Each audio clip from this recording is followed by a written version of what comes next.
When the Toronto Blue Jays entered play in the 1977 season, many fans of the expansion franchise knew it was going to be a difficult campaign.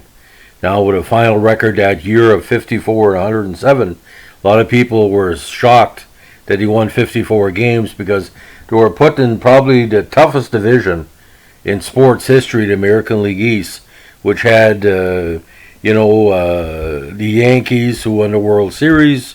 You had the Baltimore Orioles, Boston Red Sox, Detroit Tigers, Cleveland Indians, and Milwaukee Brewers. Now, you're saying to yourself, why in the name of God would they be put in that division? Well, Montreal was already in the National League. Toronto tried to, not the city of Toronto, but San Francisco almost became a Toronto franchise when Toronto was looking to buy and shift the team from the West Coast all the way to Central Canada. But for young people in the 70s, with all the success of the Maple Leafs, the Canadiens, the Expos, the CFL, the NFL, having Toronto in Major League Baseball was icing on the cake because minor league baseball was so successful. Having the Blue Jays in was sort of a sign of respect to everybody in Canada who supported baseball. Now, let's go over just a little bit of the first aspects of the preseason. We're going to do a series of podcasts on the 77 season, maybe 3 or 4, just as an expansion of our playoff coverage of Major League Baseball 2020. Now, they officially got started building their team on October 21st, 1976, when they made their first trade. A marginal backup catcher called thru, who played with Chicago. Now, they had sent Larry Anderson over to the White Sox almost 3 months later to complete it. Now, an expansion draft on November 5th, 1976, they picked up the great Rico Carty from Cleveland and also Jim Mason from the Yankees, to the notable players. Now, they eventually traded Carty back to the Indians for Rick Cerone and John Lowenstein, and eventually traded Lowenstein March 29th for the very light hitting but very talented Hector Torres. Now, Ron Fairley was brought in from the Oakland A's, the former Dodger. Jerry Johnson was brought in from San Diego, and Alan Ashby and Doug Howard from Cleveland. So they were looking at building a team that was a mix of youth and experience. Now, the team had announced on August 26, 1976, my birthday, my 11th birthday back in the day, that he selected the beautiful community of Dunedin, Florida, for spring training.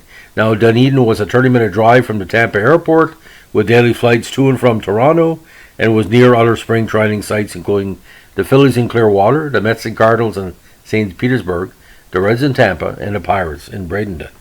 Now, Dunedin's Grand Field was located near the downtown, and it used in the 50s and 60s by AAA minor league clubs for spring training. The city improved the ballpark with new seats, fences, and clubhouses, increasing seating from approximately 1,200 to 2,000. Now, the Blue Jays' first exhibition game was scheduled for March 10, 1977 against the Phillies, but it was canceled due to rain. Instead, the first game was March 11th, the next day, against the New York Mets. Wire services reported spectators who arrived too late to purchase tickets inhabited areas down the foul lines, outside the outfield fences, and some even took seats at a Babe Ruth League grandstand located down right field line, some 500 feet away from home plate. Now, opening day starter Bill Singer also started this game for the Blue Jays and surrendered a leadoff home run to the Mets' Lee Mazzilli. The Blue Jays then came back and won 3-1 in front of 1,988 fans. Now, the first 2 times that they played their cross-country rivals, the Montreal Expos, the Jays were triumphant as well. Perhaps the highlight of spring training was a game against the Reds. The Blue Jays defeated the defending World Series champions, with the Reds missing only one regular starter from their lineup. Now, after spring training, the Blue Jays' 25-man roster was set. Ron Fairley, who had previously played for the Expos, was one of the most recognizable players on the young team.